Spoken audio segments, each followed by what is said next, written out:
2, 3, 4. Rev up your engine! Alpha Charlie Niner says, "Hey Scotty, I'm looking to buy a used vehicle. 2011 Toyota Prius, 120,000 miles. 2005 Lexus 350 SUV or Infinity." Okay, definitely buy the Lexus. Those things can run forever. The Toyota Prius are excellent vehicles. There's nothing wrong with it. But I don't advise buying used hybrid cars because the batteries can cost $6,000 or $7,000. If the generator goes out, that can cost $5,000 or $6,000. They're very expensive to repair, and you're taking a gigantic gamble. Now, I've had customers buy old Priuses for like $1,500 and drive them for 3 or 4 years with not too many problems. Hey, they made out like bandits, but don't ever pay a lot of money for one. You want reliability, get the Lexus. You're going to be a lot better. Run away from the Infinities. They're money pits as they age. Justin Entwistle says, "Scotty, I'm going to buy a 2007 to 2009 Honda Civic with 120,000 plus miles. Any issues of those particular years?" Not their automatic transmissions sometimes have little problems, not outrageous. Now, way back then, I don't believe they had any turbocharged ones. I would not buy a turbocharged Civic because those Earth-Dream engines with the turbos have had oil dilution problems, but I don't believe anything was turbocharged on those years, so you really wouldn't have to worry about it. But like any used car, check it out, drive it, see what you think, but always pay a mechanic like me to check it out before you buy it. You never know. You can't trust people selling used things. They lie, cheat, and steal about everything. I have people bringing used cars over. A woman's coming over here in 10 minutes. I'm checking it out. That's from this car lot, and I'm real leery about it. So you got to have a mechanic check it out. Don't trust anybody who's selling you a car. Tony Montana says, "I told my sister to buy a Toyota and she bought a 2015 Ford Focus.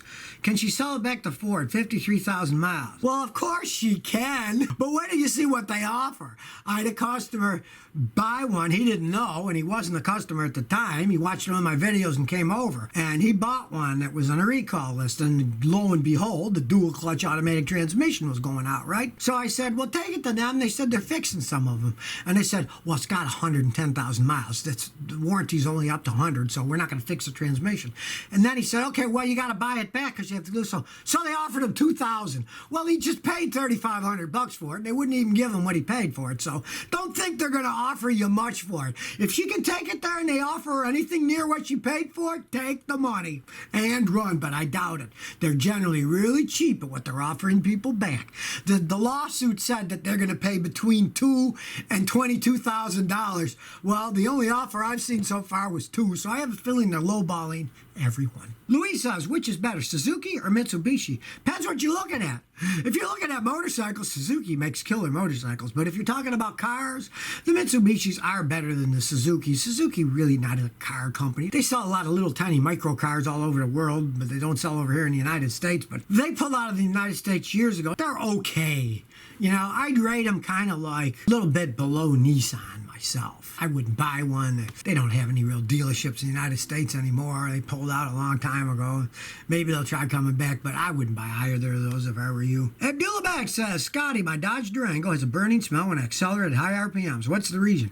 Generally, it's leaking oil. So, look at your valve cover gaskets first, because then when you go fast, the oil is all spinning fast, and if they leak, they'll leak and they'll drip on the exhaust and they'll smoke. Now, that's if you're getting it inside the cabin, smelling it coming in. But let's say it's just behind the car. Well, then it's just burning oil because the piston rings are worn out and the engine's wearing out. But if you're smelling it inside the car when you're driving, check the valve cover gaskets first. It's not that bad to change the valve cover gaskets. You can try to do it yourself. It's not an insane job. Anthony Smith says, hey, Scotty, I got a Chevy Duramax motor. It's blown. Should I rebuild the motor or buy a new one? What will be cheap? Well, nothing will be right if it's cheap. That's a Duramax diesel engine. It costs a fortune to rebuild those things correctly. And you can only have it done by a diesel mechanic. Don't have some clown who does gasoline engines say, oh yeah, man, I work on diesels too. Don't listen to that crap. A lot of times with that, if you want to keep the vehicle, your best bet is to find a low mileage engine from a low mileage wreck in a junkyard. Because hey, it was probably going really fast if it was wrecked, and the engines generally don't get wrecked when the vehicles are wrecked. Because hardly anybody knows how to rebuild those things correctly. Yeah, and the new ones cost a fortune. But if you can find a low mileage used one, those diesel engines can generally last for hundreds of thousands of miles. You find one that's less than 100, hey, it could last a while. I would have never bought the Dodge in the first place, no. Gavin Weedman says, Scotty, what do you think of a 1994 Honda Accord 4-cylinder automatic with 141,000 miles? I think it's a really old car with a lot of mileage on it, but those were great cars back in the day. I mean, it could run forever. They can last 2-3 times that. But then again, it's a 26-year-old vehicle. You don't buy a car like that for everyday driving unless it's a beater car and you don't care if it's leaking oil or if the brakes squeak or if the power windows don't work anymore or the AC doesn't work right, because you're going to have to put a lot of money. I had a customer buy one of those used thinking he was going to fix it all up, and then he gave up after a year. He was putting a fortune in. He had a junky old car that he put a bunch of money into.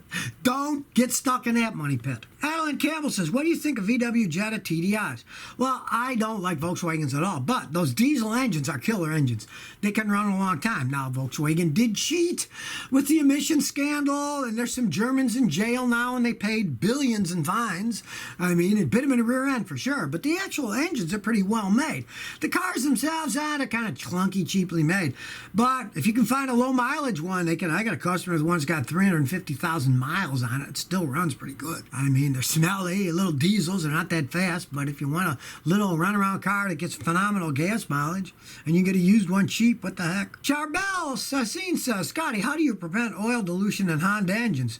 By not buying the car in the first place. All right, they just came out with a new oil. It's coming out now in May. It's called GF6. It's an oil that's made especially for oil dilution problems in GDI turbo engines. Next time you get your oil changed, buy that special new oil. It's just coming out now in May. I see some companies are already selling it, so get it, and the next time you change your oil, use that stuff instead, and don't listen to this crap, change it every 12 or 15,000 miles. Change it every 5,000 miles on that engine because you want to keep the oil clean. Oil is cheap, engines are not. Ryan Paris says, is piston slap common in the Toyota 4.7 upon first startup?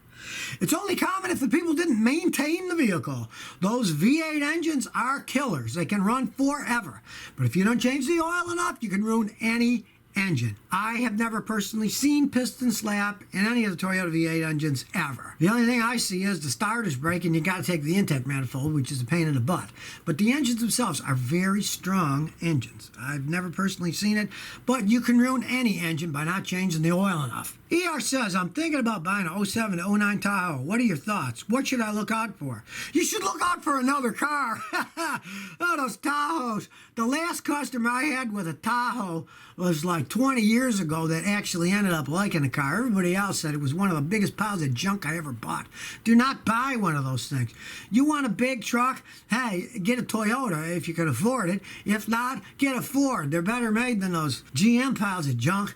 Don't buy one of those. By all means, don't buy a Chrysler either, but don't buy one of those things. Spend your money on something that's going to last. Austin Manjara says, Scotty, please help. 2010 Ford Escape, XLT 3-liter V6 two-wheel flex fuel. Starts, idles good for a few seconds, then the RPMs go down to 800 and it stalls. Ooh-wee.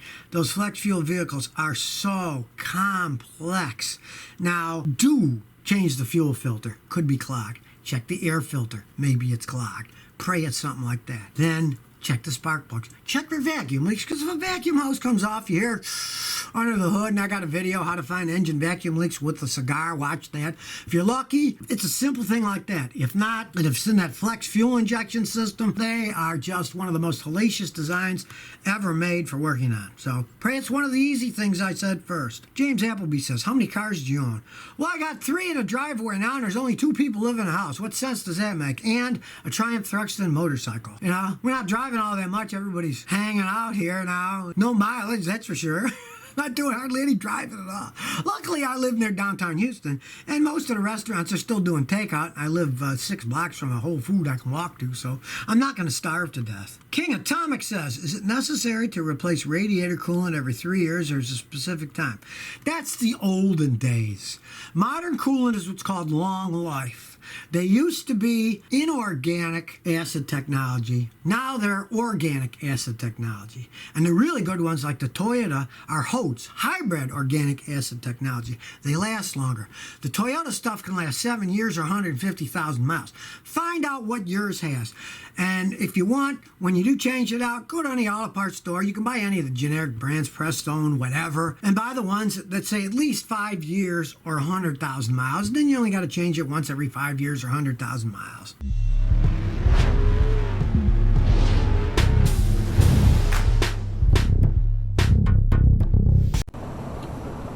So if you never want to miss another one of my new car repair videos, remember to ring that bell.